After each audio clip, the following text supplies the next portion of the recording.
All right, I made a promise that I was going to try to stay with these spoiler discussions out of the theater. These are not how I like to do these because I like to write things down, rewatch them so that I actually have all of the pieces put into place and I've thought about things, but these are going to be stream of conscious, no freaking notes, and just like our initial spoiler thoughts, which I guess in the future we could also do full spoiler discussions with notes and everything if we feel so inclined. Okay, so 28 years later, a film that I'd always wondered if we'd ever get, and here we are.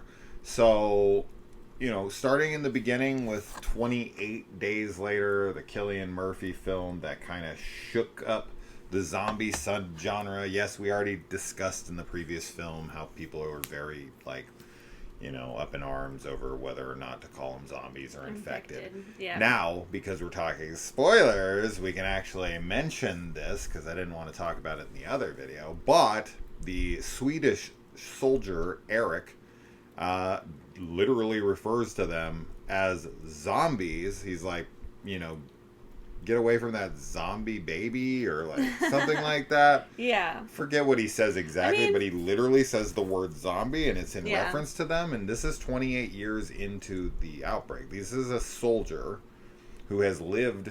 Eric's no older than 28 for sure. I mean, he's younger than that. He's grown up in a world with the rage virus having been quarantined to this area, right? And so and I would assume people back home, they refer to this as a zombie plague. Yeah, I don't see why you wouldn't. I also think that, calling them zombies is a way to dehumanize them because, them being infected, it's is there a chance that they could be cured? Yeah. Is there a hope for a cure? Is there still a person in there at all? You would think after 28 years. Yeah, I mean, Spike's dad literally tells him, his mind, the infection takes their mind, which means they don't have a soul. Right. Which, I don't think is entirely true, especially in this one. I feel like we're seeing behavior that seems like there is something there. At least some part of them is still I don't know. I just think aware maybe, I don't know, but something's going on where they're not entirely brain dead. Yeah, and much like The Last of Us, which we had compared this to, which I agree completely that this is probably the most in line with The Last of Us as anything I've seen recently. It's also similar in that those are infected people. Yeah. Right? They're not technically zombies if you want to classify zombies in the undead category. These are living people who have an infection, and that infection has altered their behavior, their minds, whatever. And yes, I mean, the argument is to be made, could this, eventually be cured? Could you actually pull these people out of it? Now, in 28 days later, I think it's very easy to have hope because it's only been a month. Yeah. Right? And it's well, hey, who knows? Maybe the CDC or somebody will put together some kind of vaccine or a cure or whatever. And even in 28 weeks later, too. In 28 weeks, yeah. I mean, you're only talking 6 months, 5 months, right? So you're not that far into it. Now, in 28 weeks later, they are working on potentially finding the cure. So you have the character who was left behind, the mom in that, and she's asymptomatic. And they think okay, maybe she is the cure. And then she ends up being able to still pass the virus on to her husband by kissing him. And then they think that the kids have a natural immunity to it, which is an interesting part of it as well. So because they have her genes. So they were talking about and working on a potential cure in 28 weeks later. Obviously, that did not come to fruition, or if it did, they're not doing anything with it. Yeah.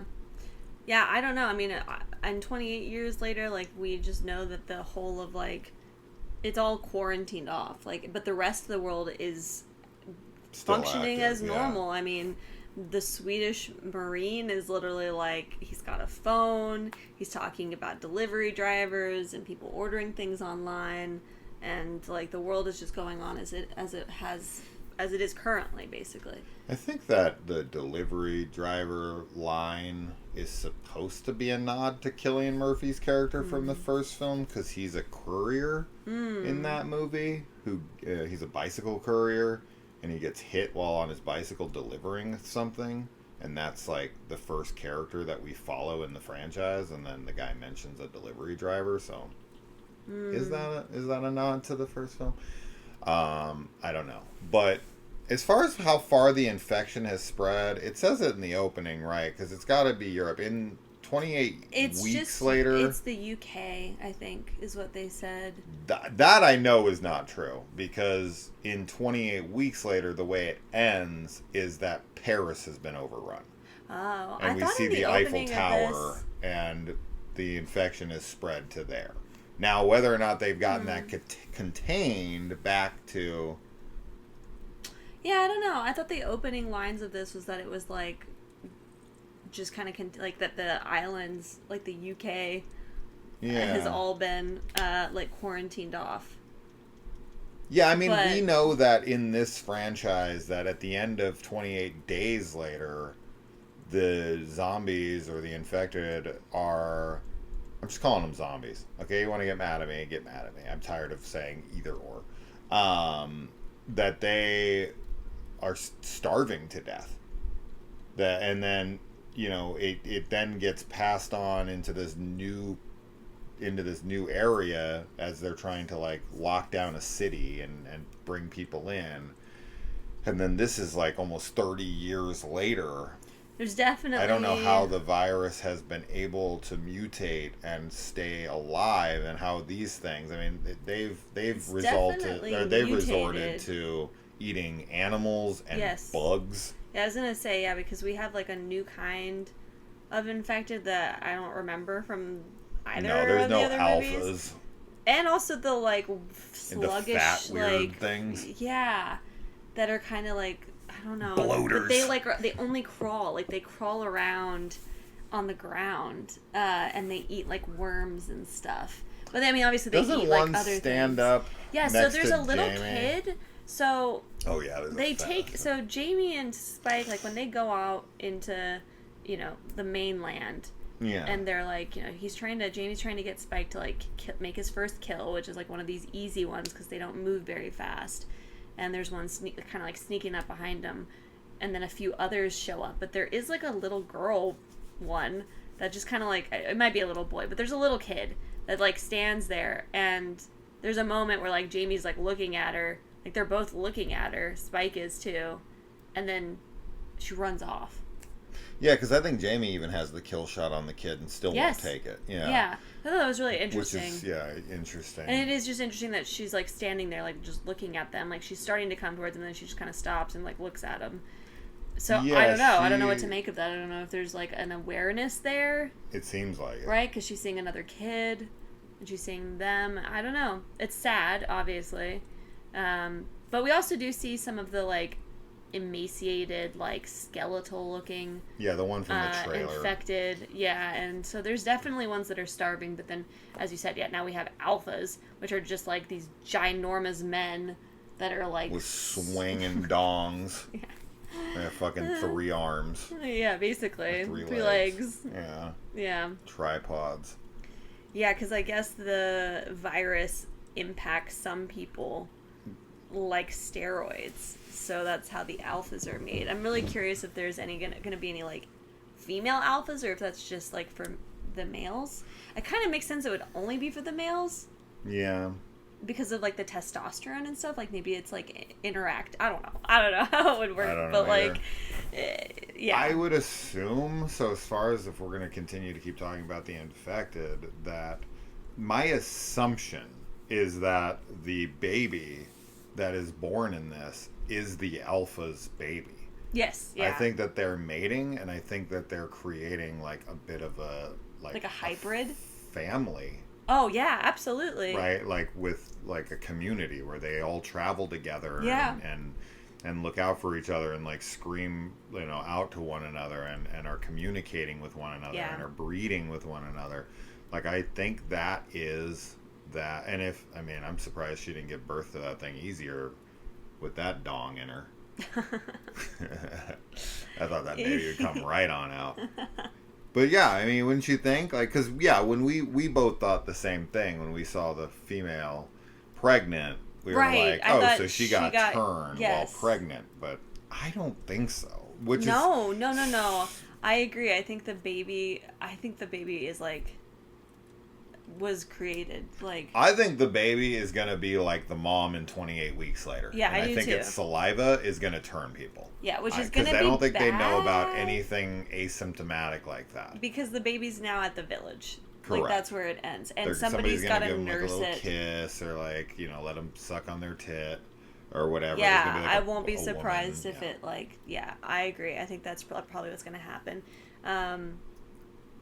But yeah, it was very not expecting to see an infected zombie woman giving birth. That was pretty intense. It's a pretty like, it's not like a close up or anything, but you see the baby come out.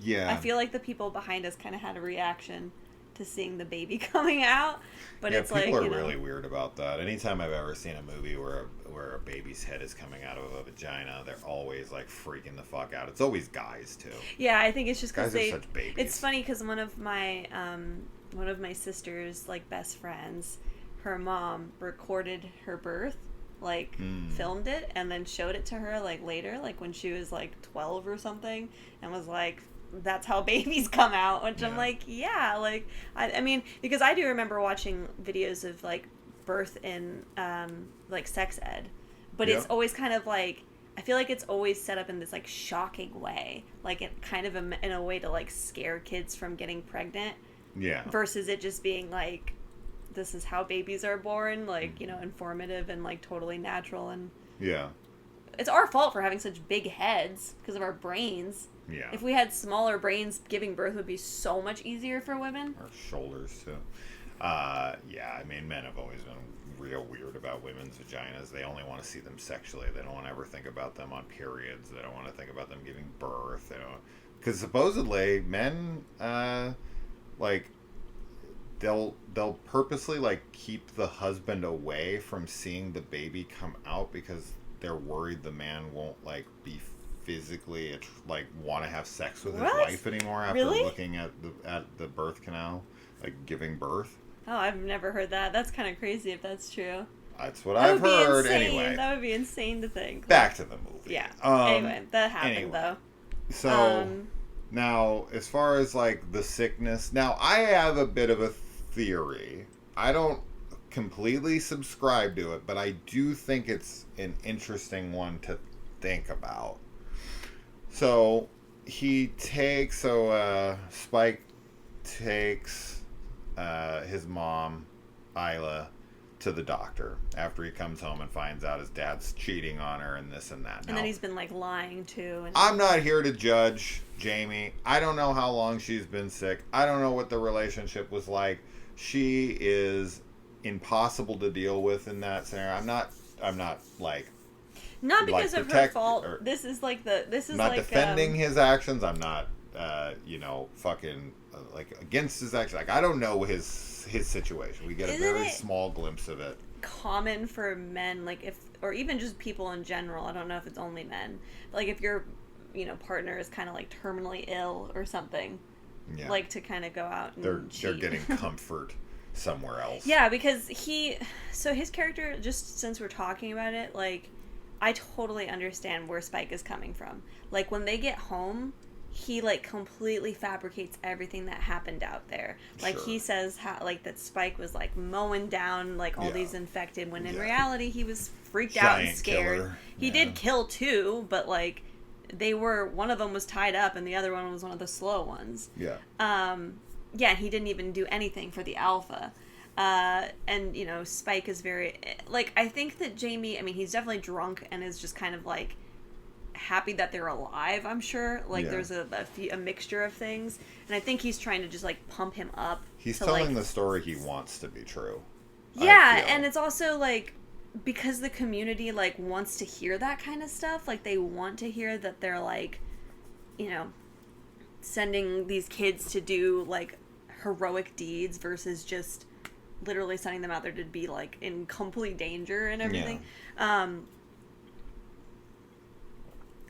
But he also lies about, like, the fire and, you know, with him also, like, kind of cheating on his wife. Although it does seem like he cares about his wife. It's just that she is, like, so in and out of reality that he doesn't have, like, that relationship anymore. It's like he cares for her and I think he still loves her, but I don't think he's in love with her because they haven't even been able to, like, you know, fully talk and, like, have any kind of connection. I don't know how long she's been like this. It seems like a very long time. I agree. I think it's a really hard situation to deal with, but I understand Spike being, like, you know, hurt by it because he loves his mom so much. Yeah. And, you know, his dad, like, Jamie not talking about the doctor to him feels like, you know, like, how could you not try and take her to a doctor? How could you not do everything, you know, to try and get her better?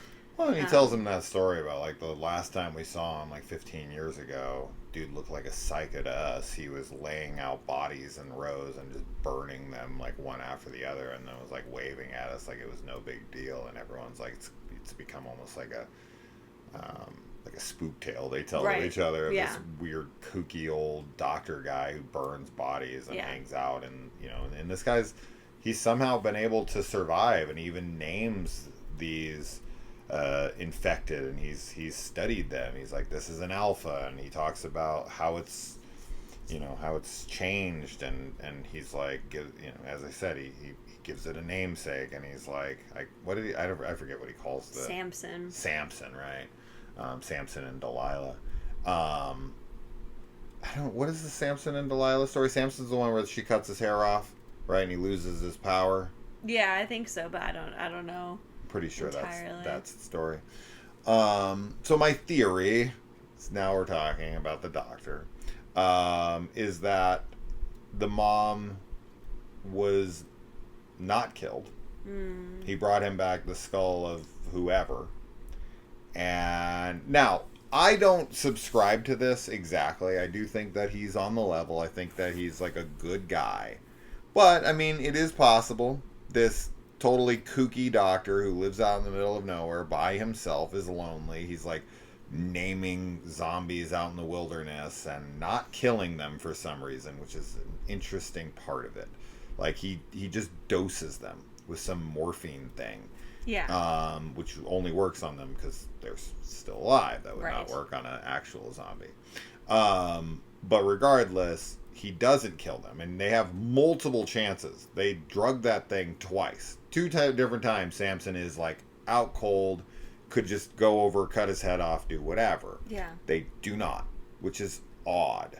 So that was probably my one indicator, like, why is this guy not killing when he literally lives in a bone temple, which I think what he's created, this Memento Mori place, has got to be the bone temple.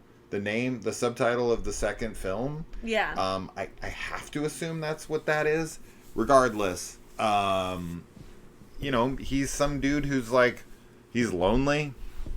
He diagnoses her, maybe misdiagnoses her on purpose to be like, oh yeah, it's metastasized, you can't cure it, whatever. The kid doesn't know any better. The mom knows those words well enough to be like, yeah, I'm fucked, it's over for me. And then, you know, she allows him to trank the kid so the kid can't come watch. Then he takes her and then he shoots her with, like, a dart, but we don't know what the fuck's in that thing. And then the next time we see him, he's just bringing back a skull. One of the rules of film, you don't see him die on camera, you're not 100% sure they're dead. Yeah. So it is possible in my mind that he took her over the hill, he shot her with a morphine, you know, knocked her out, put her somewhere, then got rid of the kid, was like, here, take the baby, go away, and then came back. She actually had an illness that could be cured. Yeah. He cures her, and then is like, tells her the story because she has no memory. She's, like, fucked up in the memory. And he tells her, like, yeah, like, I found you out wandering or whatever. Like, sure. you know, your kid's dead or who knows. And he's, like, got himself a new girlfriend. I don't know. Or he's using her for the alpha and he wants to, like, impregnate her. There could be some experimentation with, like, what the infection, like, what the virus would do. Sure. Mixed with yeah, cancer. sure. She's you know. I hope that's ill. not the case because I like his character in this and Yeah. I think that he's kind and, like, Yeah. he is weird, but, like, not that weird, and he's just kind of trying to honor everybody that's died. Like, I like his whole speech about, you know, how every skull is a mind and, you know, all of that. And the memento mori thing that he says all the time. So I hope that he's not evil secretly. But it's very possible. I think that is an interesting thought. So. Yeah, I don't think it's true. I just... When it happened, I was like, I wonder if that's a route they'll try to go in the second film or the third film, where, you know, Isla comes over the mountain and Spike is like, "You're dead." Yeah. You know, it'd be pretty messed up. We'll see. I doubt it. That's a 5% kind of thing to me. Yeah. But I thought it was worth mentioning. Yeah, no, it's as a theory. Yeah. And as far as Spike's character goes, you know, he's a very believable kid. Yeah, totally. You know, he's trying to be tough for his dad, but, you know, he's never been out in the world. He's never seen this stuff. To him, it's always just been stories. And when the guy's hung up and he's cut into, a lot of, like, that's where other connections to The Last of Us are. It feels a bit like the Seraphites there, hanging people up and carving stuff in, and we even have this cult-like leader Jimmy, which we get to at the end of the movie. We'll get there, but it almost feels like the prophet for the Seraphites. And like stuff written on the wall like "Feel her love," and it's like "He is risen, Jimmy," whatever. Yeah. So there is some similarities there, but yeah, I think that Spike is a very believable kid who, you know, he doesn't want to look at the bodies, and he's like, "Dad, don't make me," and the dad's like, "No, you got to be tough. You gotta push through it. You need to take this as a lesson. There's no see in this world, there is no benefit in like looking away and being soft. Like, unfortunately, in this world, you do have to harden yourself. You know, we're very protective of our children in this world because we live in a very comfortable world where our kids aren't really faced with that many hard decisions. But if this kid was going to be like a hunter, because even in the schools, there's just a few different roles you can play in society. They have like them up on the board of like all the kids in school. It's like you can be a seamstress or you can be a, you know, fisherman or whatever. Yeah. Like everybody has their roles. And am I fucking weird? Am I weird for this? I've thought about this many times, but it was in this one more than ever that I really hit me. Like, I genuinely think there's something wrong with me because I actually look at those kind of like tight-knit little societies like that where the world has ended and they all kind of like are brought back down to the same level. No one's ultra wealthy. No one's it's not about politics anymore. It's not about any of the bullshit that we tell each other. It's just about community and survival, and everyone has their place. Like in a good way, not like know your place. It's like, no, we're all working together for the same goal of survival. There's this real sense of actual like community, of family. Like everyone is looking out for everybody. I just am jealous of this. Like when I'm watching, I know they're living in a post-apocalyptic zombie wasteland, so to speak. Yeah. And another, you know, we haven't even talked about, but am I weird for that? Am I weird for like looking at this and being kind of jealous? Like, well, because you're not jealous of the like... Maybe the post-apocalyptic thing is the best thing that could happen to humans. I think a lot of people think about that, but I also don't think you're not like wanting the destruction and the death and the like all of that stuff. Like, you're liking all of the, like you said, like it being a smaller community and not as much of like like no classism and stuff, right? The problem like, with humans is there's too many of us, and because of that, there's so much separation from everybody. Everybody's so disconnected now. Like, we've kind of deluded ourselves into believing that we're connected through social media and all this shit, and we're like interacting with texts and everything, and it's like we're not really connected anymore. Yeah. And this community that Spike and his family live in, and when they go out and they're all like listening to each other's stories and have each other's backs, and they all know each other's names, and everyone's working to take care of everyone else. It's like, I'm going to be the person who makes your clothes, and it's like there's a person for that. And I know that that's kind of how a society is set up, but in a much larger scale. It's just there's such a loss of community in modern America, especially. Maybe there's places in the world that are like this, but I think this is the appeal of like compounds and cults. Yeah, definitely. But unfortunately, they always turn into like death cults or sex cults or both. Yeah. Anyway, but one thing we have not talked about, which is an interesting part of this, is that this is a quarantine zone, and the whole rest of the world has went on like normal. Yeah, totally normal. And we kind of get to see that through Eric. Yeah, he's very like 2025. Sorry, I keep yawning. He like took it. I feel like he's taking it fairly well. Like, because he's like talking to Spike and being like, yeah, like, our boat sank and all my men died. I'm like the only one. Like, I'm just like, what happens next? Like, what do we do now? And he explains to him, like, once you like touch foot on the land, like, you're stuck there. Like, there's no leaving the island, even if you were a Marine or whatever. Yeah, it's like you're there. Yeah. So, I mean, and he has, like, a fiance at home and all his friends and whatever. So it's like he's, like, leaving behind his whole life. And he does not adapt well, though. So he takes it, I guess I should say, it seems like he's, like, taking it kind of well, but then he just gets too afraid. Understandably, too, because, like, he hasn't grown up there. He hasn't been around these infected, like, when they go to the train car and they see, I mean, it's good that he shoots the infected woman, because she is like lunging to attack them. Oh yeah, for sure. As much as she like wanted the help to like give birth, she can't.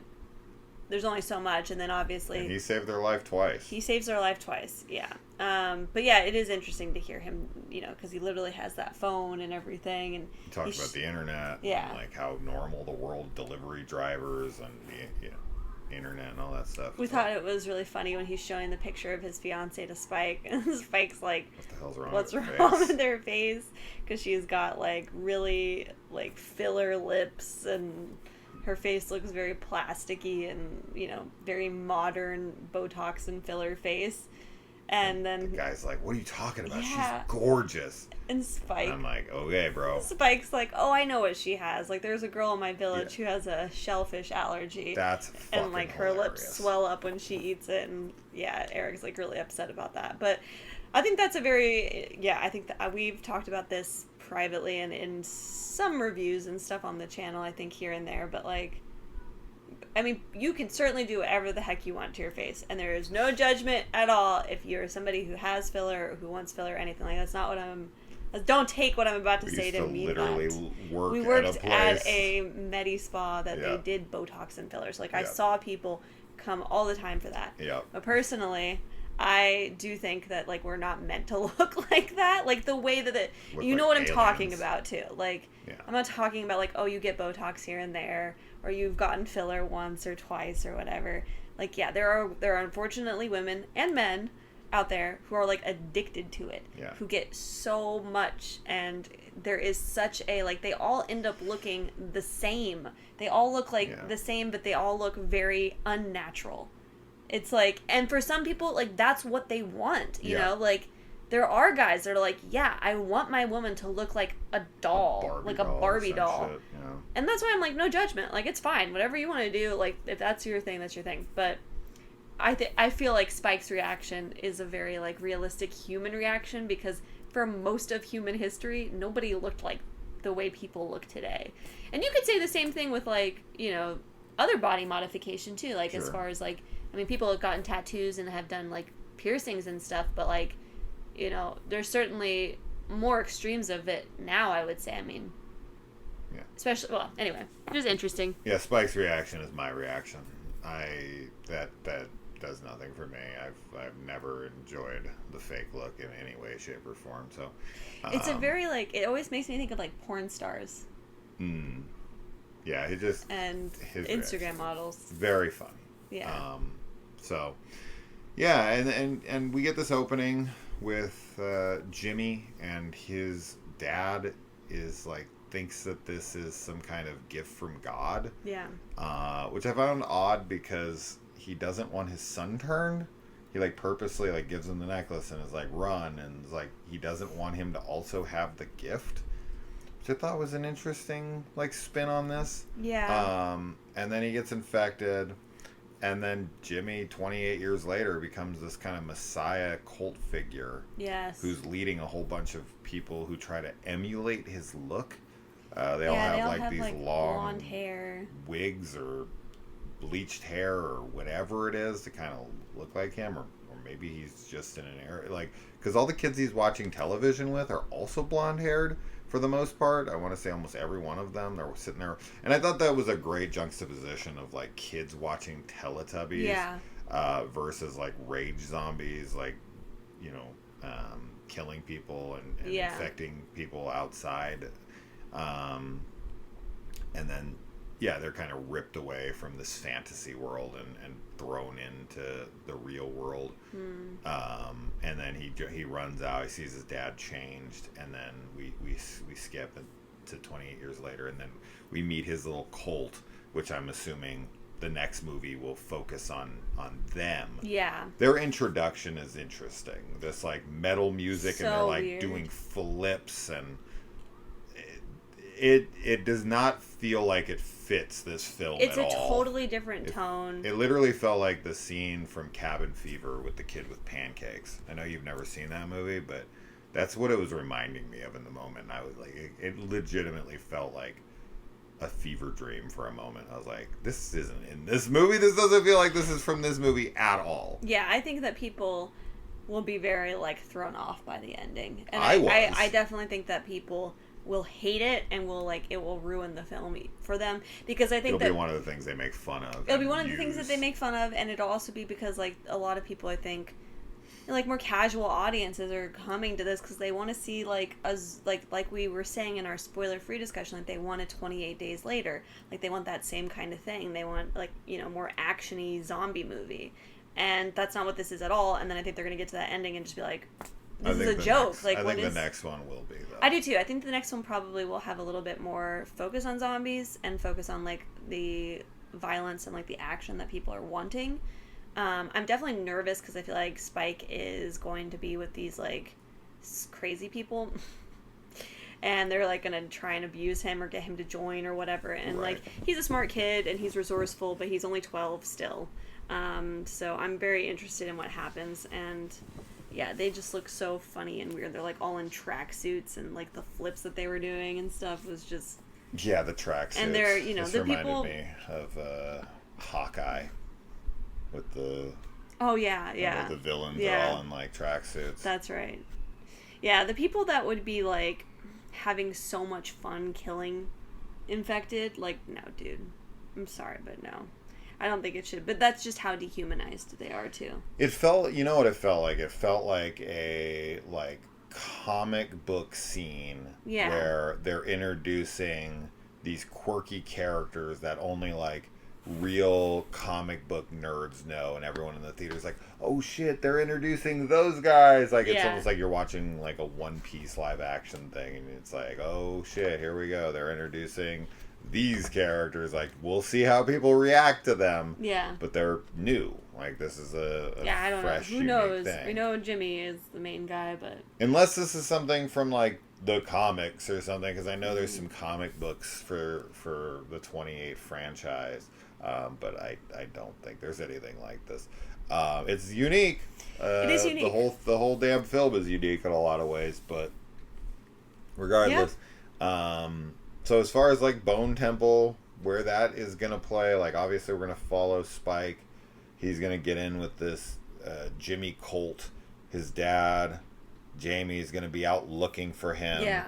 He's probably going to I would assume he's gonna go to the doctor first. Yeah. Right. We're gonna see their interaction. He's gonna tell him his wife's dead. Unless she's alive. Unless she's alive, and he's and that's a really beautiful moment where he climbs the structure to put his mom's head on top, and then like when the sun rises, he positions the skull to like face the sun, so she's always like looking towards the sunrise. Yeah. Yeah. That the sun is always shining on his mom's face first. Mm-hmm. I thought that was really cool. I did too. And, it's just a really sad moment when this kid's like finds out his mom's gonna die. Like he brings her out there. It's so hard to get her there. Yeah. People lose their lives, to bring her there and whatnot. And then he gets there, and the doctor's like, "I looked over your mom. She's gonna die, and actually, we're gonna kill her right now. And you have no say in it. We're just gonna drug you. And when you wake up, you're just going to wake up to your mom's skull." I mean, yeah, that's crazy. That's really insane to just be like, now she's totally gone. Like, her body's not even there. I mean, like, I think definitely wants it because she's like, they don't know when it's going to happen. It's going to happen soon. She's in pain. That's the other thing. She is in, like, agony because it's like, she's getting these horrible headaches and she doesn't know where she is, and she's like, just going in and out of all these different times. Like, she thinks she's with her dad, and, like, she doesn't want to live like that. So, like, yeah, she's like, okay, there's kind of nothing else to do. Which is very sad. But, yeah, him just kind of, like, being drugged out, and then, like, all of a sudden he brings back his mom's skull is brutal. That is crazy. Speaking of, there is another thing going on in here with the alpha, where he rips the head off of a deer and purposely puts it up in a tree. Yeah. And then he also tears the head and spine, like the deer, off of Eric and carries it around with him.